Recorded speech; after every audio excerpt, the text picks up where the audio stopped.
Oh, yep, we're good. We are live. So, welcome everybody.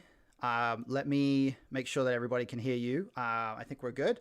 So, welcome everybody to episode number 10 of Mental Health Chat. I'm Mental Health Matt, as you guys probably are already aware. And I'm joined by my guest today, Noah Campbell. Welcome to the show, Noah. Thank you for being here with us. Thanks, Matt. Appreciate you having me. Cool. Yeah. So we've got a lot of interesting stuff to talk about today. Um, we're mainly covering the topic of mental health in schools as a whole. Now, the reasoning behind that is, of course, that's your area of expertise. You are an educator. So tell us a little bit about your teaching background and where you're operating, who you're mostly involved with. So I have been in the teaching field for uh, about 17 years now. I've spent my entire career teaching in the inner city in Northwest Ohio. So I was a teacher for about 7 or 8 years, and then I was a school improvement coordinator for a year. So I worked with schools in Columbus, Cincinnati, Toledo. All those are in Ohio, and then in Detroit. Okay. And then after that, I got an amazing opportunity to start and lead my own school. And so I Wow. have been a school leader, which is kind of like a principal slash Mm-hmm. superintendent of a community school in Toledo, Ohio called Discovery Academy since 2013. So we started with 92 kids day one of our first year, and we are up to 360 students now. We Wow. have kindergarten through sixth grade, and we also serve an autism wing of about 19 kids who are specifically in a self contained classroom due to their disabilities. So we've Sure. come a long, long way, but again, most of all my entire career has been spent working with underprivileged youth Mm-hmm. in Northwest Ohio, and I wouldn't have it any other way. I really love working with this population. Sure. Yeah. It sounds like a very rewarding environment to be in professionally. Yeah, it's certainly rewarding, but the stress is very high. Right. I see. You know, for people out there listening, a lot of us, like myself, grew up in the suburbs. So Mm-hmm. I wasn't rich or anything, but I didn't have to want for anything. Mm-hmm. I didn't have to wonder where my meals were coming from. When I turned 16, I got a car. Like those kind of things weren't an issue for me. And it's just not that way for a lot of people in this Mm-hmm. country. And so teaching that population, it's incredibly rewarding. You get a lot out of it, but it is also incredibly stressful because you have to watch these young people who you grow to love almost instantaneously, Mm-hmm. like they're your own children. You have to watch them go back to a household in which sometimes they suffer, not suffer because they're necessarily are with bad parents or anything, um, but suffer because maybe they don't have the same opportunities that you were provided and afforded when you were a child. So it can be really stressful. Mm-hmm. And that's why and unfortunately, or fortunately, depending on how you look at it, most of the jobs that are available to educators when they get out of college and they are ready to enter the teaching field, most of the immediate opportunities are going to be working with in the inner city in with underprivileged youth. Mm-hmm. And so for those that want that, they're great. That's like, oh my God, this is what I want. And those who don't sometimes struggle to fit into that type of a school. And you find out really quickly that though even those that think that they want Mm-hmm. that sometimes don't even make it through the year because they realize like, hey, I really want to help these kids, but man, is it stressful, and man, is it Right. is it wearing on me. And Mm-hmm. so there's no hard feelings on that. It's not every job is going to be for everyone. And super rich white kids who their parents dropped them off in Mercedes, like they need good teachers too. Right. um, I just think that they need a different kind of great teacher, and it takes a different mentality to work in the inner city because the stress level is so high.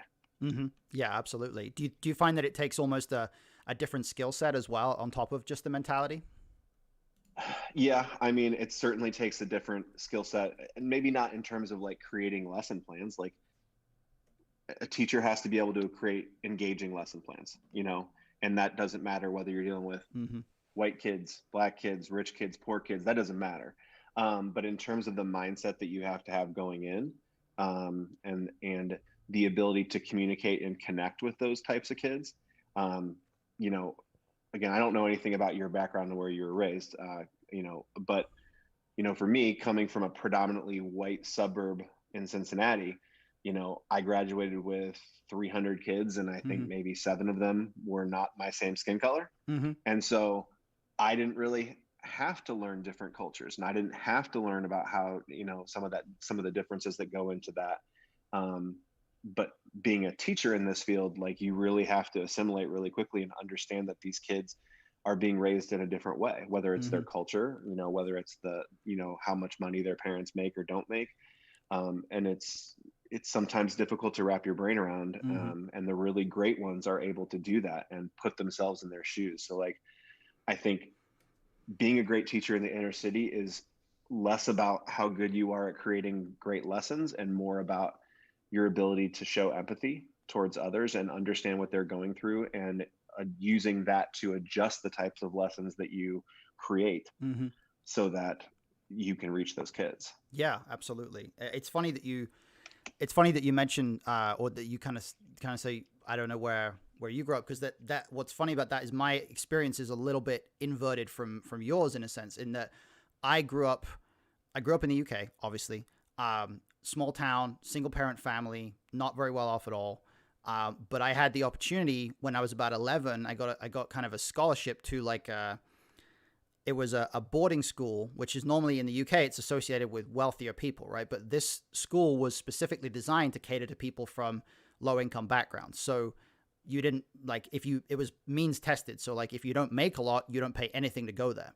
And the environment that I was put in as a consequence of that was very much one where I was around people from all kinds of backgrounds. I was around people from immigrant backgrounds, people whose families had maybe fairly recently come to the UK, but for whatever reason, the kid had the opportunity to apply to this school.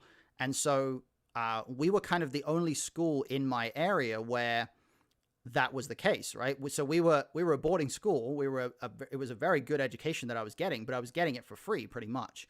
And every other school around us was the traditional type of demographic that you might think of as going to a boarding school in the southern England. It's like the sort of high society kind of demographic of kids, right? So these I kids mean, don't yeah, want these clearly you kids. had tea time at noon, high noon every day, tea and biscuits, right? I mean, Right. that's what the way it is. That's how it works, right? Yeah. But yeah, these kids weren't wanting for anything. So my school became like when we used to go play soccer matches away at other schools, like, they would be like making fun of us of being like the poor kids next door, right? Like, we were the school that didn't have that sense of privilege about it, and everybody around us was like mocking this school.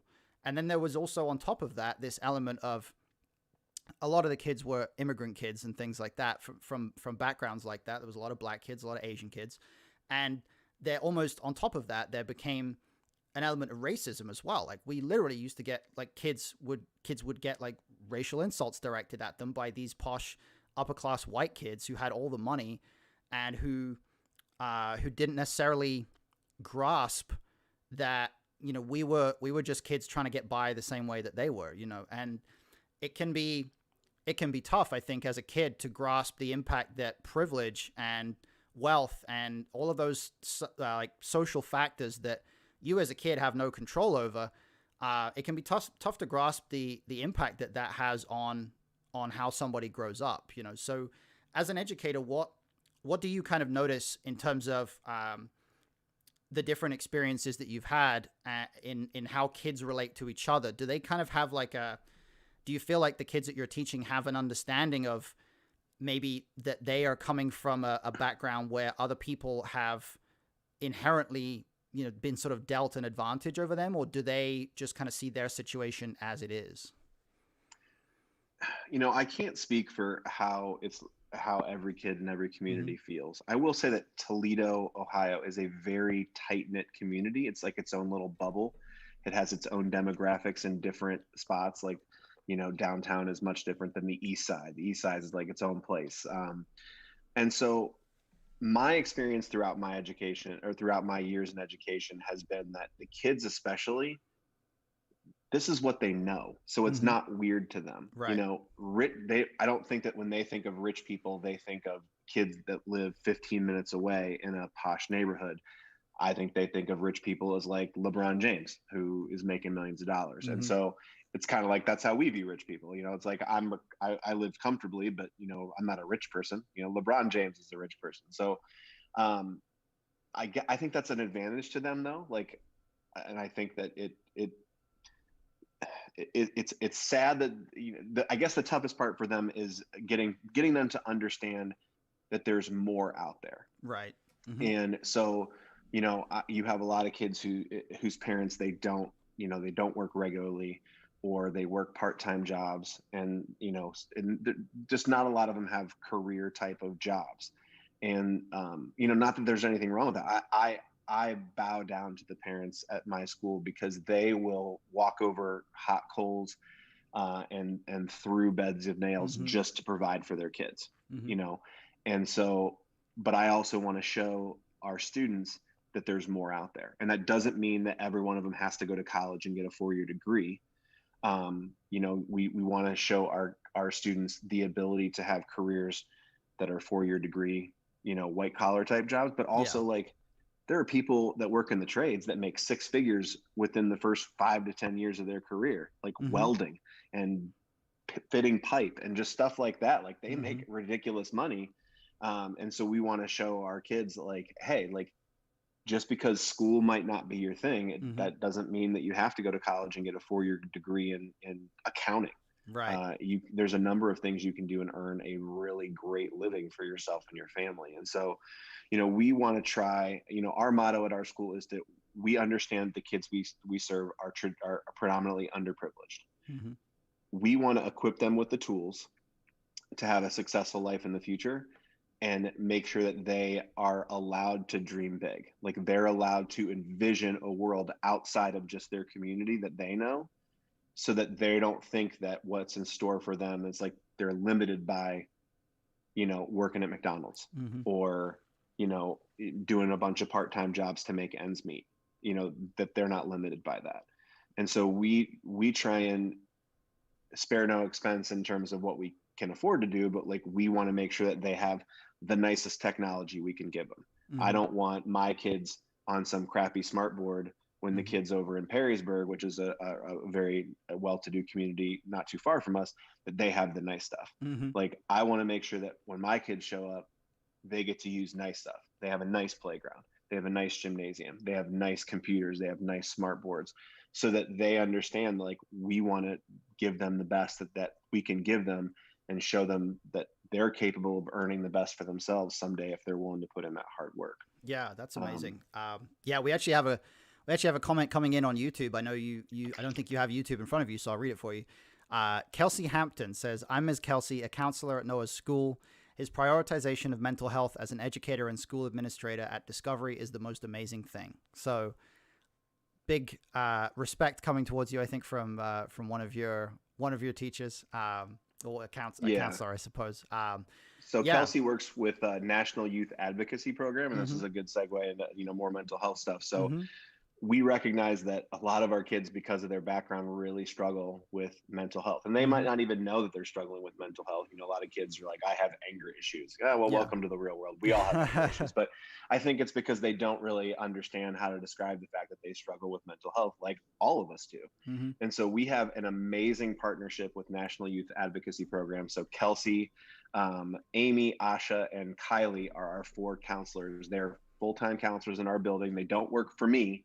They work for NIAP, but they service all of our students. So, and it's all billed through Medicaid. And so it doesn't cost the parents anything. It doesn't cost the school anything, but these kids, anybody who qualifies and wants it, can get a full-time counselor on staff that can see them any day that they need to in school. These counselors go home or take the kids home sometimes after school. They'll do during the summer. They visit them at the houses, and Kelsey and her team are just fantastic. So I got to give a shout out to them about what a great job they do providing mental health services for these kids that otherwise would not have it. That's fantastic. Yeah, definitely shout out to Kelsey and the team there. We have another comment from someone on YouTube. Chinan Jacque. I'm not sure if I'm pronouncing that name right. I hope so. Shinan Jacque. Shinan Jacque. I'm a former school psychologist at Noah's school, and he supports not only the students, but the parents as well. So that's great. A lot of love for Noah coming into the chat. This must be I making miss you you, feel good. Shannon. This must be making you feel good. It's great to see, so much love for you in the chat, but it's also, it's great to hear as well that it sounds like there's a very holistic focus of just making sure that everybody in the environment is taking care of their mental health. And so I'm curious what things you do differently to other schools, that outside of just what you've already mentioned in terms of making sure they have the right equipment and stuff. But when it comes to mental health, what do you do differently than other schools to try to ensure that everybody in the environment is taken care of? I think first and foremost, and people ask me because I'm not sure if you're super familiar with charter schools. I know that they're pretty prevalent in Las Vegas, so Mm-hmm. I know that they're very big in Ohio too, Right. especially in Lucas County, because that was kind of the pilot county for charter schools when they started in Ohio. So there Okay. are tons and tons of charter schools in Mm-hmm. Toledo, and so parents, and I'm a big advocate of charter schools, clearly, because I feel like parents should have a choice. Mm-hmm. And a lot of the complaints you get from the big inner city districts is that the kids don't feel like they're part of a family. They're a number, and the Mm-hmm. principal doesn't know them, and just only their teachers really know them. Right. And so when we set out to do this, we wanted to make sure that we had a family atmosphere. And so that, to me, plays a big part in our support of mental health in the classrooms and in the school, is because when those kids get off the bus and step through my door, I am dad. Like, Mm-hmm. I treat them like they are my children, and I will do anything for them. And I think parents choose us year after year because they get that sense. When their kids get off the bus, I know who they are. When their parents show up to pick them up in the after school, I know who the parents are and which kid belongs to them. Mm-hmm. And so when we have to have difficult conversations about student behavior, or even difficult conversations with parents about their own behavior and how they can better support their child academically, it's coming from a place of love. Mm-hmm. If I don't really know the parents, I don't really know their situation, I don't particularly know their kid all that well, and then I try and tell them how to do a better job as a parent, why are they going to listen to me? I'm some guy that they don't know and they don't need to know. Mm-hmm. But when we have that good relationship and it's built on trust and love, when I go to a parent and I say, hey, like, we're doing our best here, I need you to step up and help us out, then they know it's coming from a place of love and understanding, and it helps work that out better. And when I have a kid who's struggling with mental health and flipping chairs and doing whatever, Mm-hmm. and I come to the parents and say, I need your help on this. Like, this is what's happening. Instead of just saying, oh, well, we're just going to take him to another school because clearly it must be you guys. They work with us because they understand we care about the kids. And then that's when That's we get them awesome. set up with a counseling program like NIAP. Mm-hmm. So I think that in order to promote mental health with our students, there has to be a family feel. Right. It can't just be, we're the teachers, we teach, you're the parents, you parent, and here's the school counselors and they can counsel. It Mm-hmm. has to be everybody doing that. NIAP has been very successful because they work with us. We've been very successful teaching our kids because NIAP works with us. We are a team at the end of the day to promote the growth and education of the whole child. And that includes not only teaching them how to read and write, it also includes teaching them how to regulate their emotions, with which, anyone who's ever met a 5-year-old knows that they have no clue how to regulate Mm-hmm. their emotions. And so people get all upset when, like, some 5 or 6-year-old flips out and throws a chair across the room and screams. And it's just like, yeah, they're 5, they're 6. They don't Mm-hmm. know how to regulate their emotions. Mm-hmm. This is something that we need to teach them to do, just as if we were teaching them how to add and subtract. Yeah, 100%. Couldn't agree more. So we have a question from Dr. Ponyta in chat. Do you guys provide mental health services for your students with autism? Absolutely. Mm-hmm. So the autism wing, even though it's its own little bubble, they are very much a part of the school. They're intermingled with the other students as well. And so we do have several of our students in the autism wing that see our therapists with NIAP, or work with our dean of students or our behavior specialists in the school on mental health issues and behavioral issues. So yeah, they're very much included in that. And especially the ones that are verbal and are able to talk about those emotions, it's really an important part of their development. Mm-hmm. It's disappointing that some of our kids who are not verbal and are a little younger can't partake as much in that because it's hard for them to reciprocate back and talk Hmm. about their feelings. But we have plenty of other ways that we work with them to try and help them communicate with us about how they're feeling so that we can help them. That's fantastic. Yeah. Pony also says, because as an individual with autism, a lot of people thought that I didn't need mental health services because I wouldn't benefit from them and needed social skills more instead. Does that sort of ring a bell as something you've encountered before? Yeah, and it's disappointing that people get put into boxes based on a disability or based on a classification that they fall under. Yeah. You know, yeah, there are plenty of students and individuals with autism who do need social skills. That's a Hmm. big thing that they need. That doesn't exclude them from needing mental health help as well. And that it really bothers me when people write students with disabilities off as, well, they just need this one thing and then they're fixed. Hmm. Like, if a kid's got ADHD and they need some medication, that's great. I'm all for that. But that doesn't mean that that's the only thing that they need. Yeah. The medication can be the buffer to help them be able to actually sit calmly and be able to interact with people without being all over the Yeah. place. Hmm. But once you take away that challenge and that barrier, they still need the things that they need. They still need support academically. They still need support behaviorally and with mental health things. So, it's disappointing that some people get pigeonholed into, this is the classification that you fall under, so this is the only help we're going to give you. Hmm. And that's not right. You keep trying, you keep pushing until you help fix all the problems, or at least Right. most of them, so that the person can. I don't think any of us really ever have all of our problems fixed, but Right. we And try our best. at the same time, I think it's also disappointing that people seem to think because a problem is like one thing. We look at a problem, we say this is the problem. We also fall into a trap of thinking that there is one solution, right? And it just seems so often to be the case that a problem has, the way to solve a problem a lot of the time is to do four different things at once, and a combination of those four different things together will eventually get the problem solved, as opposed to you try one thing and because it doesn't completely work, you give up and you do a different thing and you try them one at a time.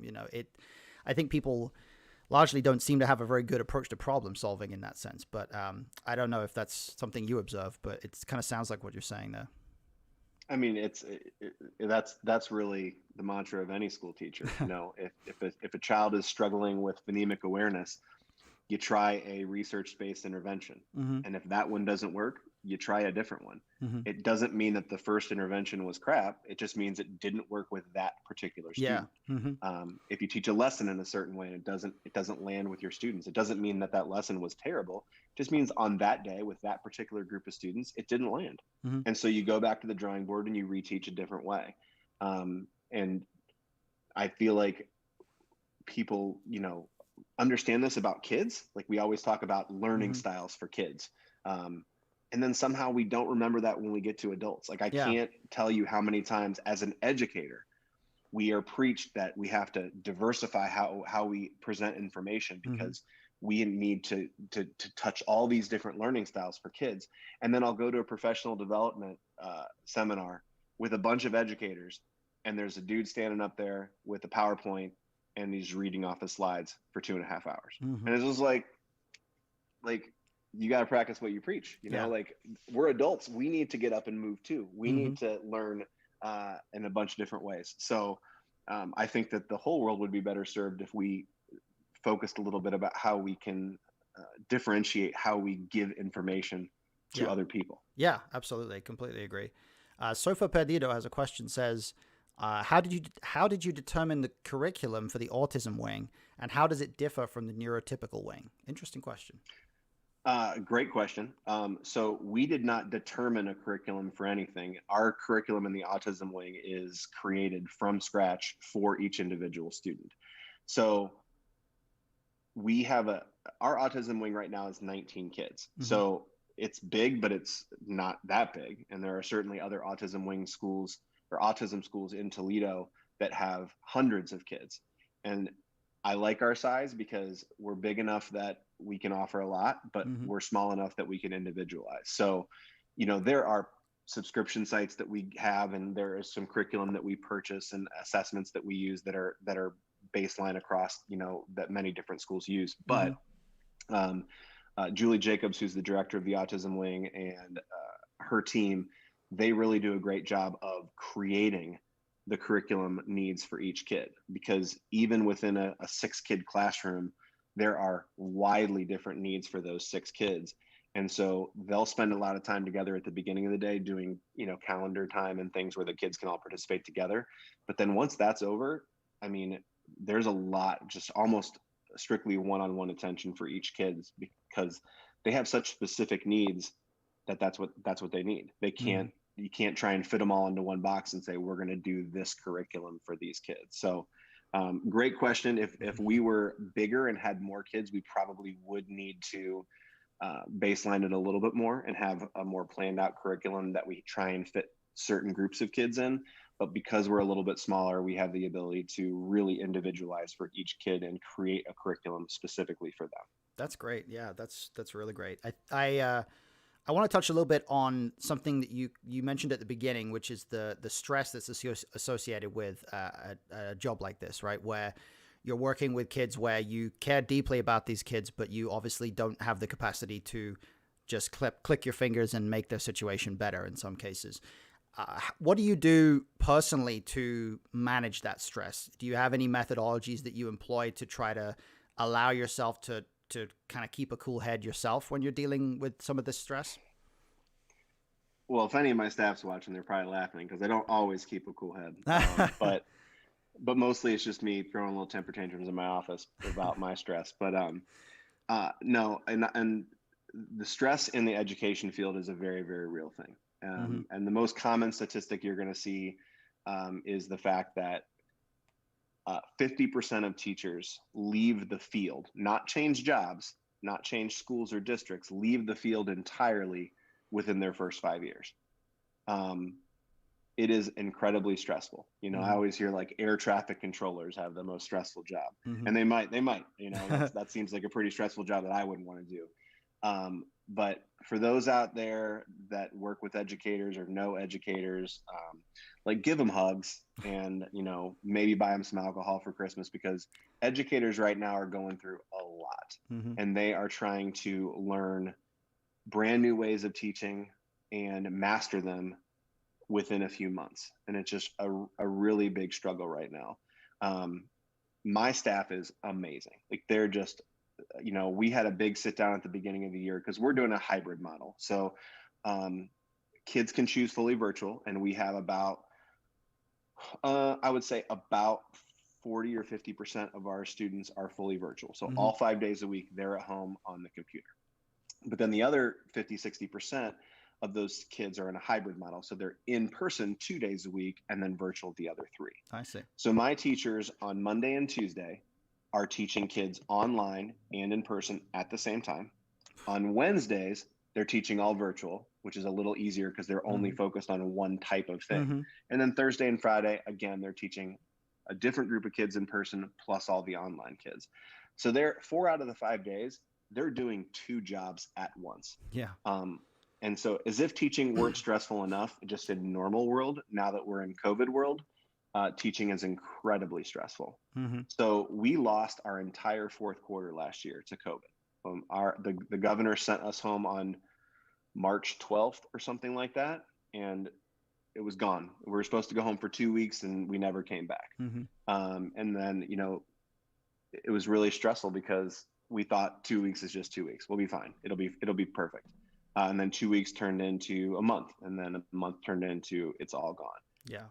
And then of course, then you're like, oh, the summer will hit, everything will be fine. The warm weather will kill this virus off, and we'll be back in August and September ready to go. Well, that didn't happen either. And so we had to enter this. And so when we sat down at the beginning of the year, and by sat down, I mean my entire staff of 60 people on Google Meet and Zoom calls, the thing that I've tried to impress upon them is we cannot enter this year trying to judge ourselves by the measuring stick we've used in previous years. That's not to say that we shouldn't have high expectations for ourselves. It's not to say that we shouldn't have high expectations from our students, but we have to find a group of metrics in which we measure ourselves, because this is not a normal world that we're living in right now. And so focusing on staff mental health, it probably should always have been as important or even more important than focusing on student health, but it definitely needs to be that Mm-hmm. now. So, just hug your teachers out there that in your lives, because they definitely need it. Because, my stress level, I know the question was about my stress level. I'm stressed, but just in a different way than I normally am. Okay. Normally I'm stressed because I've got 360 kids in a building Mm-hmm. and trying to make sure that they're not, going nuts. Right. Excuse me. And right now it's a different kind of stress. Yep. Right now it's a Mm-hmm. different kind of stress. Yeah. So what was if we sort of kind of rewind to the earlier portion of the year when COVID was gathering steam, I suppose. What was your reaction at the point when you kind of recognized this pandemic is going to be a big deal and it may seriously affect the school and how things are going to operate? I would say early July is when it Oh, finally hit okay. me that Wow. Okay. this is not going to go away. Uh-huh. You know, we'd been sitting at home since March. Mm-hmm. So we're just like, we're making packets for kids, trying to do some Zoom calls, just trying to do our best. But we all were very much preparing for 5 days a week Mm-hmm. back to school in September. And so by the time about the second week of July hit, I realized that, man, we really have to consider the fact that we're not going to start 5 days a week. Mm-hmm. And so we had to put together a 20 something page document about our opening plans and lay out all these different options for them. For the students, I had to talk to my teachers and be like, is there anybody who doesn't feel comfortable coming back to work? And that's a real conversation that you have to have. Like, if you got a teacher that you love and respect and they say, listen, I take care of my 90-year-old mom. Right. I can't take that risk, so I can't come back to work this year. I got to go find a replacement and Mm-hmm. try and guarantee that their job is safe when they want to return back. So Yeah. it's a struggle. Thankfully, I didn't have to replace any teachers. My teachers were ready to go. I know that there was some fear and anxiety about it, Mm-hmm. but they stepped to the plate and they have been just busting their tails since day one to be the best hybrid educators they can be. And you walk into classrooms now and see a teacher wearing a headset and looking into the computer just like I am with you now, Mm-hmm. talking to the 12 kids online and then flipping back and looking over here to the other 6 to 8 kids they've got in person and doing it like they've been doing it for years. Mm-hmm. And it bums me out because once a week some teacher will come to me and say, I think I'm doing a crap job. Like I'm failing these kids. I'm terrible. This is awful. And I'm like, no, you're not. You're judging yourself by previous year standards. Mm-hmm. Because as a hybrid teacher, I think you're fantastic. And that doesn't mean that we don't look for opportunities to get better, because clearly there are areas that we can get better in. But I hope that all the teachers out there who watch this or are listening now, just do me a favor and just cut yourself some slack. Like, this is a brave new world that you're living in, and you have to give yourself some grace. We talked a lot this year about grace and saying we need to give our parents some grace because now they're being forced into a role where they really have to be educational parents, and they've not had to do that before. Mm-hmm. We need to give our students grace because they are going from an era in which they have this safe place that they come to for 7 hours a day, 5 days a week, 2 hot meals, and people who love them and want to keep them safe and want to teach them. And now they're going to this new world where they have, if they're lucky, two of those days a week. And so a lot of them are trying to learn and do virtual learning sitting in their living room with little brothers and sisters running behind them, people playing video games, dogs barking. That's really tough. Like, Yeah. there are these kids that already struggle to pay attention in school, and now you're putting them in an environment where, like, there's all these distractions. That's not fair to them. Right. And then we talked most importantly about giving ourselves grace and saying that you need to wake up every morning and understand that I'm not asking you to be the greatest teacher who has ever taught hybrid education, because Mm-hmm. none of those teachers exist. We're all learning this. You just need to go in every day, make social and emotional connections to these kids, and just try and change lives and make their world a little bit better. If nothing else, show them that you care about them and try and pass on a little bit of knowledge. Mm-hmm. Because at the end of this year, are our kids going to make as much growth this year as they have in years past? No. But that was never going to happen. Mm-hmm. It doesn't matter how perfect my teachers are at hybrid learning. Learning as much as that we have in years past is never going to be achieved. So we have to go into it saying, we're going to do the best we can. And we're going to teach these kids every fact and every standard that we can help them master. But it's more important that in the midst of all the craziness that's going on with this world, that we show them that they're loved and we show them that they're cared about. Yeah. And that's, I think, is way more important than any standard that they're going to learn. Yeah, absolutely. Have you noticed in particular any specific reaction from the kids, let's say, since COVID started? Have you noticed them going through their own mental health stresses, or is it maybe a little bit harder to tell because you're a little more distant from them? It was really hard to tell over the summer because we didn't get to see them. Right. And the ones that did come back in the hybrid model in the fall, they were just so excited, I think, to not be stuck in their house, Mm-hmm. like we all were, that it was just like this big family reunion. It's like the movie scenes where people are like running in slow motion through the Like fields to running each for other. a And I'm hug, just like, yeah. my students, oh my gosh, I've missed you so much. Social distance hugging, lots of elbow bumping. Yeah, lots of elbow I'm a bumping. hugger, so I love to hug my students. So the elbow bumping and the fist bumping has been an adjustment for me. Yeah.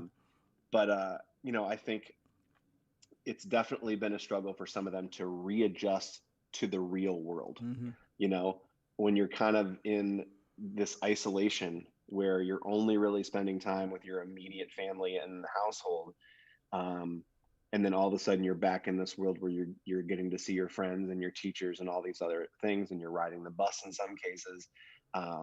It's just kind of like a culture shock. Like you're like, Mm-hmm. whoa, like I Yeah. don't even remember this far away time when we used to do this. Yeah.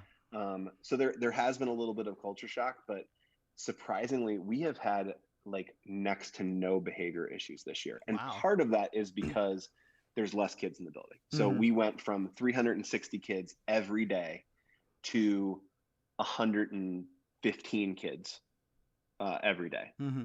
So part of that is just smaller class sizes means less issues with the kids acting out. Yeah. The smaller class sizes, I think, allowed our teachers to have a lot more patience, because they weren't trying to, people say that sometimes teaching elementary is like herding cats, like especially in like kindergarten and first grade. Like sometimes it's just like an impossible task. So I think part of that is a byproduct of smaller class sizes, but a lot of it is I think that the kids and the teachers were just so happy to see each other Mm-hmm. that they like genuinely missed each other and missed that connection that was outside of their immediate family. Mm-hmm. That it was just it's kind of been a big love fest in the classroom. Like we've had a couple of like brush ups with students and pouting stuff and tantrum stuff, but for the most part, like the kids love being there because that they have their safe space back, and the teachers love seeing the kids because they feel like they have their meaning and their purpose back, as opposed Yeah. to losing out on that entire fourth quarter. Mm-hmm.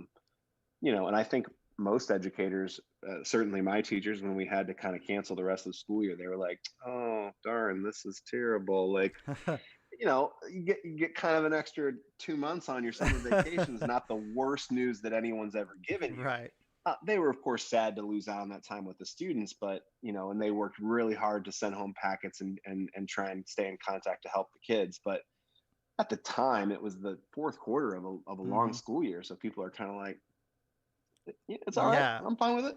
Yeah. I know I was certainly a little stressed, but after a certain time, I kind of let the stress go, and I'm like, Mm-hmm. all right, well, we're in COVID now, so I just got to take it easy a little bit. Yeah. But when we realized that this was going to also be an issue coming into a new school year, I think that's when that really hit teachers, and they were just like, man, this stinks. Like, I'm not going to get a full class of my kids to love on every day. Mm-hmm. And I think when you only get a little bit of that at a time, you just tend to appreciate it more. Yeah. And so I think our kids appreciate us more, and I think we appreciate being in the same room with our kids more. So it's really shockingly and somehow not shockingly made us tighter as a family in the Mm-hmm. building, both as a staff and as students combined. And certainly a lot of struggles going on with trying to do distance learning and getting parents to help kids sign on. And reteaching kindergartners how to do assignments on Google Classroom as opposed to using Yeah. crayons on a piece of paper. It's all challenging. Hmm. But the one area that has not been a big challenge is the student behavior, because I think we've all just missed each other so damn much that we just we there's just a lot of love going on, That, and I hope that carries over yeah, throughout the that's rest got of to the year. be gratifying as someone who's in charge of the school, to see that the school has become somewhere that once it's gone, the kids are like, oh, actually, I kind of want to go back to school, as opposed to some schools where I'm sure the kids are like, oh God, school. So it's got to be nice to at least get that validation of we must be doing something right if people are, or if the kids are sad that they're not here. Absolutely. Yeah. Cool. So one thing you kind of mentioned there that I think is really interesting is you mentioned reteaching the kids how to do certain things on Google Classroom and things like that. So it kind of touches on the subject of technology in the classroom, and obviously technology is a subject that people talk a lot about, the relationship between technology and mental health these days, and they talk a lot about social media and how it influences us and how much screen time we should have and things like that. Do you find that technology overall for your kids, do you think that it tends to be these days at least more of an asset in how you can use different teaching methods and teach them new things? Or do you find it tends to be like the kids are so into the tech that they get distracted from the learning? Depends on the setting, Matt. Okay.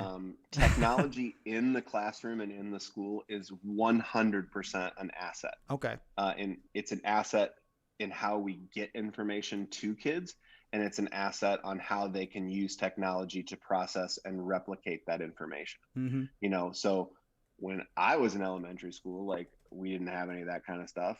And so the fact that my teachers can teach a subject and quiz them on it by doing a game Mm-hmm. and having it be like a Jeopardy style point calculating, like, it's just amazing. Like, teacher can spend 7 minutes and create something on a website that feels like it would have taken a week to do. Yeah. So that kind of stuff is great. Having the kids be able to use websites and programs to create, PowerPoint presentations and do reports in a different way, is truly awesome. Um, Technology at home that is not being used for schoolwork is like the scourge of my existence. Oh. You know, a lot of my drama that shows up in my building, especially with like fifth and sixth grade girls, it all comes from Instagram and Snapchat and TikTok and places like that, because Mm-hmm. now they have this whole other outlet to use for creative purposes. And as I'm sure you know, like, kids are super creative, and Yeah. sometimes they're super creative in a positive way, and sometimes they're super creative in kind of a crappy way to their Yeah. classmates. Mm-hmm. And so kids who feel disenfranchised, kids who feel bullied, kids who feel like they're just on the outside looking in, usually after school is over, they get to go home and just kind of forget about the crap day they just had. But now kids go home, and then the bullying continues Yeah. on all of these different apps. And it also gives them a lot of opportunities to make poor life decisions that they're just not prepared to deal with the consequences. And so, you have kids, and I'm not speaking specifically about my school, but just in people that I've talked to, like, you have kids that like are sending, like, underage kids sending back and forth like naked pictures to each other Yeah. That. in like the third grade. And so, like, that is like, social media and technology are, have, when they came on the scene, it was this amazing thing that we're like, oh my God, I can talk to my grandma every day and show her Mm-hmm. pictures of my cats. And Yeah. social media is the greatest thing ever. And then as you start to uncover the evils of it all, it's just like my mom didn't have to worry about anybody in third grade sending naked pictures to somebody. Like, Mm-hmm. we didn't, like, we would have had to like take a picture and like taking it to the store to get it developed and like Mm-hmm. mail it to somebody, like. Yeah. And now it's just so easy. Yeah. And as parents, sometimes I feel like we're way too trusting of devices in the hands of our children. Like, Mm-hmm. I mean, my daughter's 10, she's in the fifth grade, and so she has one of my old phones, so it's not connected to a service, so she can only use it when it's connected to Wi-Fi, and the only numbers that she can use are immediate family. And so it's more like a device for her to like do fun apps on, like drawing and stuff like that, than it is, and she's gotten upset with me because me and her mother won't let her do social media stuff. But it's just because I see so many poor life decisions, and some of these kids just don't realize that it can affect them um, so poorly down the line. And so that's just the flip side, I guess, as we become more technologically advanced, and it's great, like all the opportunities that it provides us, but it also provides us with a bunch of temptations to do dumb stuff, unfortunately, for both adults and kids, Yeah, yeah. sadly. And it also feels like these days, it feels like every time a new technology is invented, we've got like a 10-year countdown before there's a big sort of scare about it, of like, it'll be like, I don't know, the Russians are using it to try to like destroy democracy or something, or it'll be like, we've got to ban it because it's warping kids' minds, or like all these kinds of things. And we have such a love-hate relationship with technology as a society that it feels like, on the one hand, we could say like, oh, well, these things aren't something humans are inherently designed for. But on the other hand, what I suppose it comes down to is it's just all about the choices we make and how we use it, right? And it certainly sounds like you as an educator are very consciously making choices to use it to improve life in the classroom, which is obviously, to your credit, and to anyone's credit who's trying to use technology to make things better. So obviously, I think that, as far as the choices that we make go, and as far as the way that we use these tools, if we're focusing on it as a force for good, if we're focusing on it as something that we can use to improve the quality of people's lives, hopefully, it's hard to go wrong down the line, I suppose, right? Yeah, absolutely. And I know that you're a big video game nerd like I me, and am, so like, yes. when video games came out, everybody's like, "Oh my God, this is the greatest thing." And then for a while, like video games were just the under attack from everybody. Any problem that anybody had, it was the fault of video games Mm-hmm. and music. And so it's just social media is the next thing in that line, and it's just like anything else. 30 years ago, a teacher's job, a principal's job was to teach their kids how to read, Mm-hmm. how to write, how to do math. Mm-hmm. That's it. Do your job, go home. And now, teachers, and this is a big reason why I think stress amongst educators is so high, is now teachers are teaching those things. Plus, they're having to be part parents because they're having to teach these kids how to use social media properly and appropriately. They're having to teach them how to use technology properly and appropriately. And with mental health issues on such a rise amongst young people, teachers and school employees are now having to put on their therapist hats, even Mm-hmm. when they are not professionally trained to do that, Yeah. and try and help these kids. I mean, suicide rates amongst preteens are like through the roof. Like that was never a thing when I was a kid. Yeah. And now, like, you hear, one of my staff members, her husband knows somebody, and a 10-year-old kid shot himself like just a few weeks ago in Toledo. Wow. Um, and it's just like that still floors me. Like, Yeah. and to an adult like me, I'm just like, what in the world could a 10-year-old like have to be stressed out about? Like, they're not paying bills, they're not having to go to work every day, but like something, whatever it is causing young people like that to feel so alone in this world that they're taking their own lives before their life has even really begun.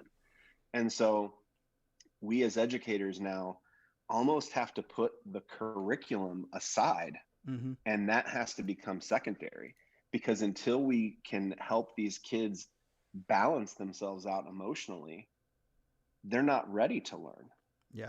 We always used to talk about like, kids got to be ready to learn. They got to have a good night's sleep, and they got to have some food in their belly. So we always work with parents, make sure they get a good night's sleep, give them a hot breakfast when they get in the morning so that they are ready to learn.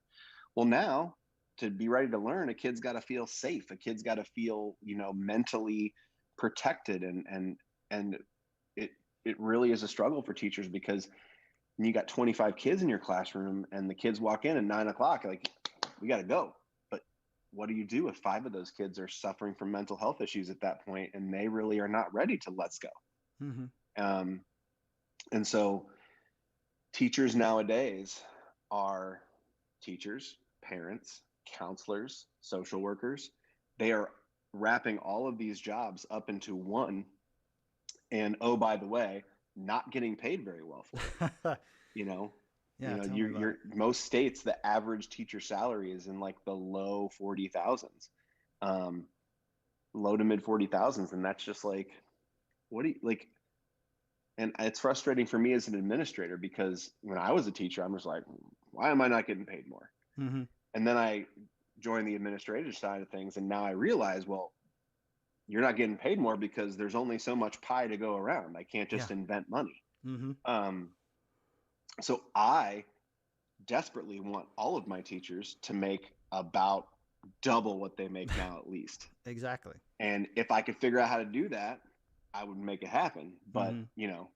when there's only so much money that we get in from the state to educate these kids, we have to, keep the lights on. Mm-hmm. We have to keep the water on. We have to make sure that we have technology for the kids.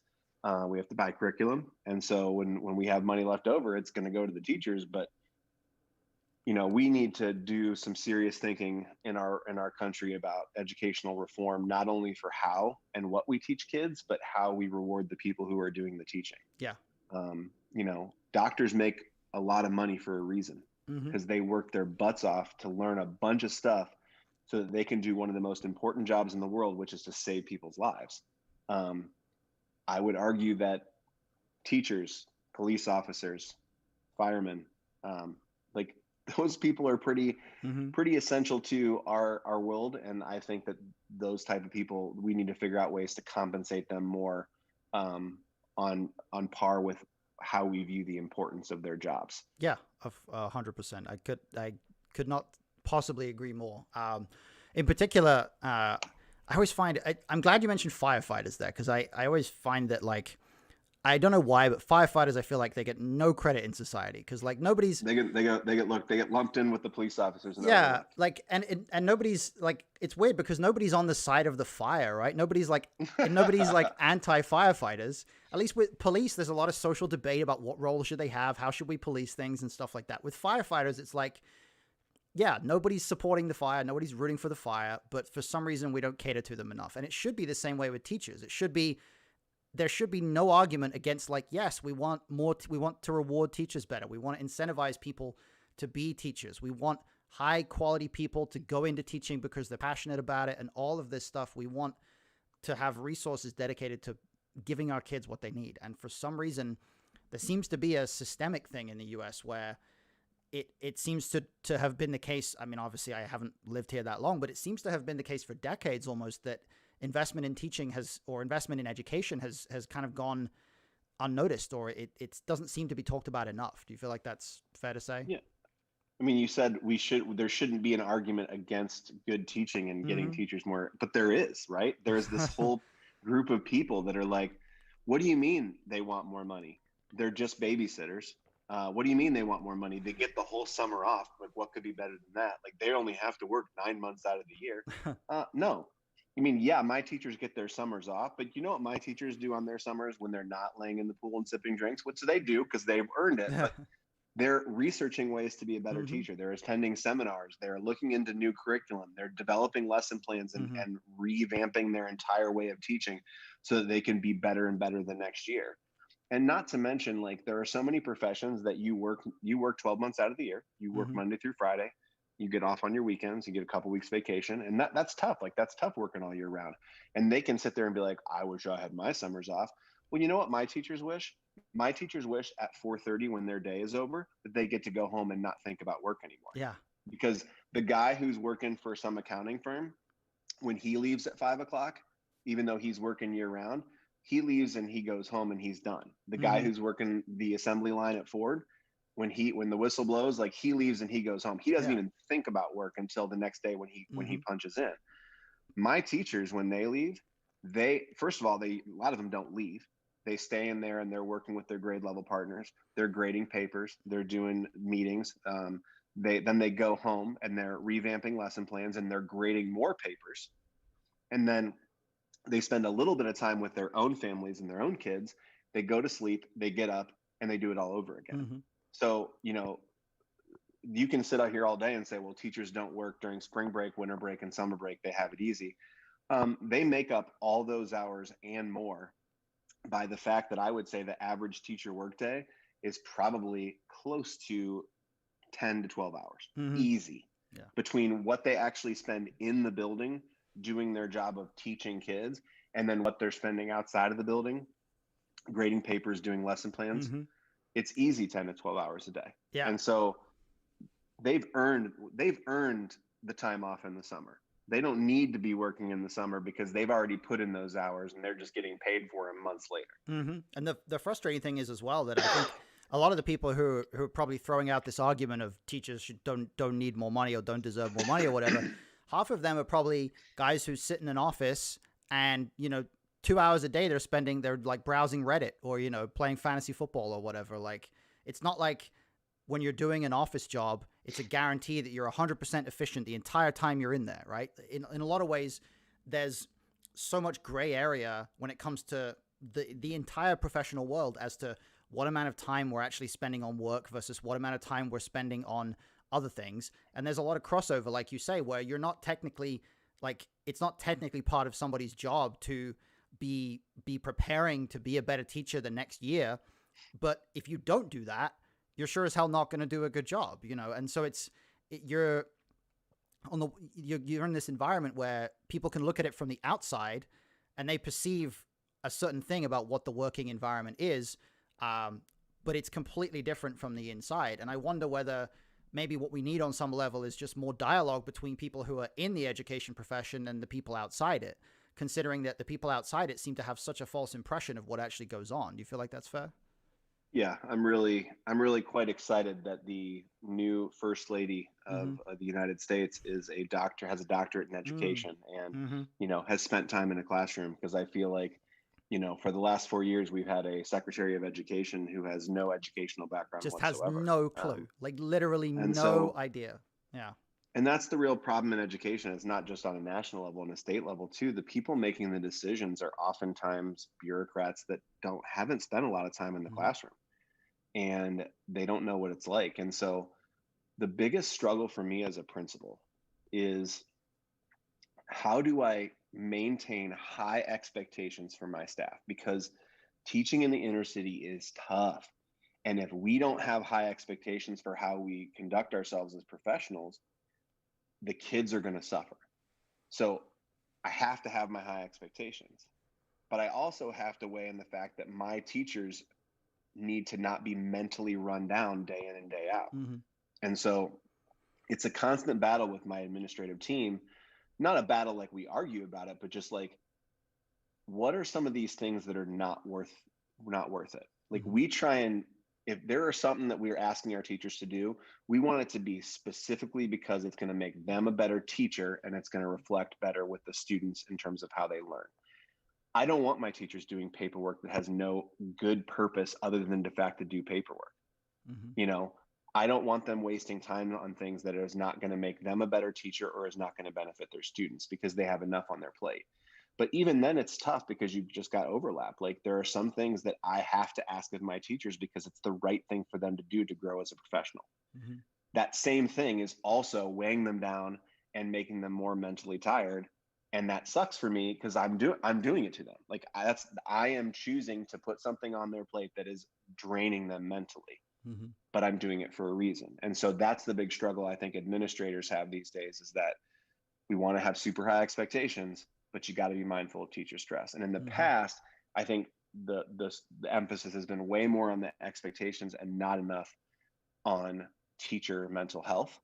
And that's why you have 50% of the field turning over every 5 years, because teachers are just done with it because they don't think that their administrators care about them. And I'm not perfect. Like, if any of my staff watches this, I think that they know that I love them a lot, but I think that they also, like, sometimes they want to punch me a little bit, and that's okay because I just want them to know that I care about them, because when I ask them to do something, they can walk away and mumble under their breath and be like, Mr. Campbell, like, I'm fine with that, because I think in the end, they know that I'm not asking them to do a bunch of that stuff that is not meaningful to them. So that when I do ask them to do stressful stuff, they're just like, all right, I got you. We'll do it. It sucks, but we'll do it. And that's I think needs to be more prevalent in the decision making process in all schools, is that if you trim away the stupid stuff that doesn't benefit the teachers or the students, teachers will be much more likely to say, all right, I'll do this crappy thing that even though it's crap and I hate it, I know it's going to make me a better teacher. So I'll do it, and I'll do it at a high level. Mm-hmm. Instead, you just flood them with all these things that aren't really important. So they don't take any of it seriously. Yeah, yeah, And then nobody benefits. yeah, and I think when people know what the when people know what the end point is, when people know what the ultimate purpose is, when people can see a vision that is a little bit more detailed of what things will look like in the future, you have that ability to inspire them to do something that might not be their favorite thing to do at that particular time. It might not be something where they can see the immediate benefit of it, but when they recognize that the benefit will be seen down the line, now they start to understand a little bit deeper, right? And I suppose in many ways that's kind of the essence of leadership, really, in that when you're in charge of something, if you want to be able to build something, you need to be able to have a vision for how that's going to go. So with that in mind, if we were to ask you what your vision is for the school, let's say like 10 years down the line, what would you hope to be achieving over that period? Like my school specifically? Yeah. You as a principal, as a leader. Um, yeah, I guess my goals are more baby step goals. Like Okay. I want the ability to be able to maintain more of my teaching staff year in and year Mm-hmm. out. And I think part of that is finding ways to get them more pay Mm-hmm. so that they don't feel like they have to go somewhere that is going to pay them more money, even if they don't necessarily like that place better. Um, I think that my another one of my baby step goals is to continue to create an environment in which students don't get recycled so much. Toledo is a very transient area. And so we typically re-enroll about 90% of our eligible students every year. Okay. And that means that we lose 10% of our eligible students. And that sounds like a lot, and it is, but when you compare it to other schools in our area, we're doing really well. But if you get a kid who struggles, you really need about 3 years minimum to be able to get them back on track. 3 years minimum with your claws in them to get them back where they need to go. Mm-hmm. So if you only get a kid for a year or two and then they move, and then you get new kids that have been somewhere else for the last 2 years and they come in, it's this constant string of not being able to make the progress that you want to make because of things that are outside of your control. You know, to lose teachers because they have to go make more money for their family, and it's just like I can't offer you I can't match that offer. And so to Mm-hmm. lose a good teacher that you love and adore, but you're happy for them because they're going to go to an opportunity that gives them more money, but then you lose them. And now I've got to Mm-hmm. reach, and I got to train somebody new who may or may not be good. To lose a kid that you've invested so much time and effort into because their parents moved across the city and they can no longer make the transportation work, Mm-hmm. or they moved across the state. That stinks, to like Yeah. put time and effort into that kid and then you lose them. And you just hope that they're going to go somewhere else where some other teacher is going to put that time and effort into them.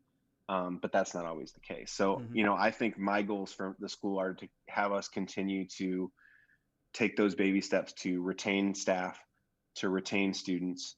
And then a big picture goal is I would like to expand our autism wing. Great. Northwest Ohio is a big hotbed for autism. And I would love to eventually have a separate school that can go all the way from 7th grade through 21 years of age for our students with autism, that when they graduate Discovery's Autism Wing, they have a school that's still part of our family that they can go to and feel like they've got a place that can help take care of them and their families all the way through their young adult life. Wow. Yeah. That's an amazing vision. And I certainly hope that you get, all the support that you need in order to make that happen, because it sounds like you're doing really, really valuable work. So I think we all wish you all the best with that for sure.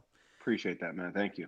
On that note, what I tend to do is try to wrap things up in a way where I give the guest a chance to impart something in terms of their own mental health, wisdom or experience. I'm going to do, sorry, before I do that, I'm going to do one thing because we got a message that came in here. It says, Noah, I'm not from the education space, but have been working on a project in that arena. Your insight offered a broader and holistic perspective I found very useful, and I'm in awe. Thank you for taking the time to share, and thank you for the work you do. Wow. Thank you, Battery Park Awesome. 21. Yeah. That Thank you is, so much. Appreciate the kind words. yeah, that is much appreciated. So yes, what I like to do is give the guest a chance to pass on. If you have any one piece of mental health advice, any one recommendation, something in the more positive sense that you want to kind of impart to people based on your experience, what would you say would be maybe something that they might not have heard before? My dad was a therapist for years and years Mm-hmm. and years before his passing. And so I always felt like I had this amazing person in my life who was both my dad and my therapist. And Mm-hmm. so, I'd call him after work and and he'd be like, all right, what hat am I wearing today? Am I wearing the dad hat? Am I wearing the therapist hat? And then we joke about that all the time. But, I really think that the number one thing I would impart upon anyone is that there needs to be a removal of the negative stigma around therapy. Mm-hmm. You know, if you go to therapy, you are not crazy. You know that doesn't mean that you are going to be locked up in some loony bin. There needs to be it needs to be normal for people to go and see a therapist. Like, and if you think about it, like, we all as individuals call our friends at night and be like, you'll never believe what happened today. This is Mm-hmm. so terrible. Like, and they give you advice and you're like, oh, that's really good. Okay, thank you so much. All right, I'll talk to you later. Like, they're your friends, but you just had a therapy appointment. Like, Yeah. you laid on the couch and told them your problems and they gave you some advice and helped put things into perspective. Right. And so I would say, whether it is a professional therapist, whether it is close friends that you trust and admire and respect their opinions, don't let things stay bottled inside. When I have my darkest moments, it's when I get caught up in myself and I let all of my stress and all of my negativity fester inside of me. When I'm at my best, it's when I can talk about those issues with close personal friends, family members, therapists, things like that, where I can say, am I doing this right? And they'll reassure me when I'm doing things right. And they'll, give me a little smack across the head if I'm doing things wrong. And you just need people in your life like that can help you expunge that bad stuff from you so Mm-hmm. that it doesn't get internalized. So that would be my one takeaway, is like, normalize therapy, whether it's from a professional standpoint or just like having good close friends that you will talk to and listen to advice and vent a little bit. Yeah. Absolutely fantastic advice. I can second all of that. Absolutely. I think that the time in my life when I actually started seeking out therapy, or when I first sought out therapy, was probably the point at which my growth as an individual really began. I feel like there was a period in my life when I was very stagnant, and that growth that's continued, since the beginning of me starting therapy, is the reason why this channel exists. Like, if I hadn't been able to grow as a person and learn new things about myself and understand that, this kind of thing, mental health awareness, that sort of stuff, was the kind of thing I wanted to do for people, I wouldn't be here. And I think a lot of us have been through things where therapy has helped us out of a tough time, or has helped us to grow as people in so many different ways. So certainly can second that. I'm a huge advocate of therapy. And if anyone in the chat Yeah. is considering it, I would say go ahead. Obviously, access to therapy is a different thing. A lot of people, unfortunately, these days don't quite have the access they need, but hopefully we can improve that alongside improving those educational resources, as we talked about earlier on. And kudos to you, Matt, for bringing this to the forefront, because not, Thank you, I man. think that talking about, like, what I said, like, we have to normalize therapy, we have to normalize mental health. Like, that's what you're doing. Like, I've followed you for several years now, through poker and stuff like Mm-hmm. that. And so when I saw that you were kind of shifting your focus into this, I was just like, bravo, man. Like, that's, you Thank you. know, everybody has their hobbies and things. Like, some people play video games and some people knit and some people go bird watching. Like, and the fact that you have turned mental health advocacy into like a hobby that you are doing and trying to improve people's lives, we need more people like that to do, because there are so many people out there who don't feel like they have anyone to talk to. They think that they'll be judged if they seek out therapy or medication, and so they end up within themselves in this little ball of negativity that just festers and festers until it consumes them. And so thank you for, whether it's talking about educators and other fields and whatever it is, just making, acknowledging positive mental health like a normal thing that we should do. Because it, to say it out loud, it seems so, yeah, duh. But yet there's so many people who are like, ooh, we don't talk about the therapy thing. Like that's not, we shouldn't talk about that. Well, thank you very much. I really appreciate that. That means a lot. I'm certainly, if there was ever any danger that I was going to stop doing this, every time I get feedback like that, it's like, all right, I'm not stopping anytime soon, so it makes it very easy to continue doing this and to, continue trying to make an impact when I get nice words like that. So I very much appreciate it. Keep up the good work, man. I appreciate you. Thank you. All right, man. Well, that's a good note on which to end. So thank you very much, Noah, for being with us. I appreciate the time that you've taken. Some really great insight into the educational profession. So thank you for being with us. I'm going to let you hop off the Zoom call now. So thank you very much once again. Awesome, Matt. Thank you so much. Appreciate the platform. Have a great night, man. No problem. You too. Take care. Bye-bye. All right, guys. We are done. And there's my Just Chatting Zoom screen. So thank you, everybody, for being with us for this interview. I thought that was great. Noah was a fantastic guest. A lot of really interesting stuff to talk about. Obviously, a ton of things about the educational domain, about the educational profession that interact with mental health. A lot of interactions there between the way that teachers handle kids these days, the way that teachers are asked to handle all kinds of mental health issues, and of course a lot of the social issues that we come in to school with. Mental health interacts with that in a significant way. So guys, what we're gonna do now is I'm gonna have to hop off stream just a little bit, just briefly, and we're gonna go back and play a little bit more Breath of the Wild. So we've played a little bit already today. I need to hydrate. Thank you, Lawson. Thank you for the reminder.